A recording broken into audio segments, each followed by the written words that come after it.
ওরে মাবুত, এই অষ্টমবার সেলাইন খাওয়াইতে আসি। সেলাইন খাইতে খাইতে তোমার অবস্থা তো খুব খারাপ হয়ে গেছে। আল্লাহ, এই 8বারের বার সেলাইনে খাইয়ে শরীরে হাওয়াই যেন একটু খারাইছে।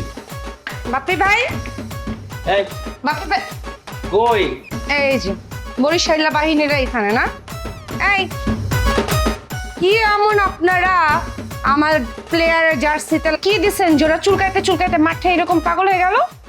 কেমন আছেন নেইমার আব্বা? ভালো আছেন তো? একটা প্রশ্ন করি, আপনার কি বিবাহ সাথী হয়েছে? এই ও আমারে কি বলে? ওরা একটা চট করে মারতো। এই কাল্লা, তোর কি জিজ্ঞাসা আমার বোন রে? আমার বোনের বিয়ে হইলো, তোর কি ঝামেলা? আর না হইলে তোর কি ঝামেলা এটা ক।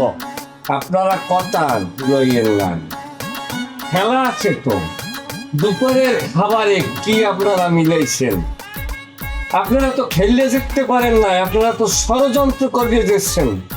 মোট খেলা 90 মিনিট, তার ভিতরে 40 মিনিট ছিলাম আমরা মাঠে, 50 মিনিট ছিলাম আমরা বাথরুমে। এই বাথরুম আর মাঠ যাওয়া আসার ভিতরে আপনারা 2-1 গোলে জিততে গেছেন। প্রশ্ন থাকতেই যায়, এই খাবারের ভিতরে এমন কি ছিল যা আমাদের ডায়রিয়া হওয়ার উপকরণ তৈরি করছে? সমস্ত কিছু উদ্ঘাটন না করিয়া আমরা ঢাকা ছাড়ব না। ব্রাজিলের সাথে আমরা আমার নতুন ভাবে খেলবো, আমরা বিজয়ের ইতিহাস রচনা করব। এই এ চাচ্ছিরা কি বলে বরিশাইলা খেত? হ্যাঁ, ওই বেটা, কার কি তুই জিজ্ঞাসা? হ্যাঁ, চিনস মানুষ কালো কথা কস? একটা চটকন আমার গালগুল ফাটায় ফেলবো বরিশাইলা। এই উল্টাপাল্টা কথা বলিস কেন? আমি কি খাওয়াইছি মানে? আমি কি খাওয়াইতে যাব? আমি জিজ্ঞেস করতে আসছি এখানে যে তোরা কি মিলাইছিস আমার জার্সিতে, যে আমার প্লেয়াররা ওই জার্সি পরার সাথে সাথে চুলকাইতে চুলকাইতে মাঠ থেকে একদম পাগল হয়ে গেল। আফু, আমি বিল করে কথা ঘুরাইবেন না।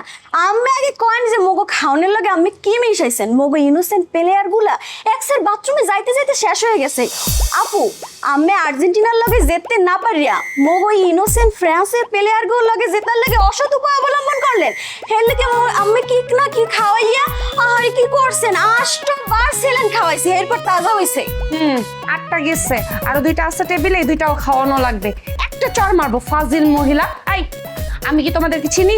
তোমাদেরকে আমি কখনো খাওয়াইছি দাওয়াত দিয়ে? এই তুই বলছ না কেন?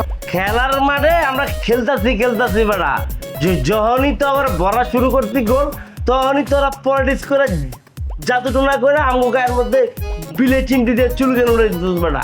এটার জবাব আগে দে। তোকে বরিশালে কি এইসব সিস্টেম চলে নাকি?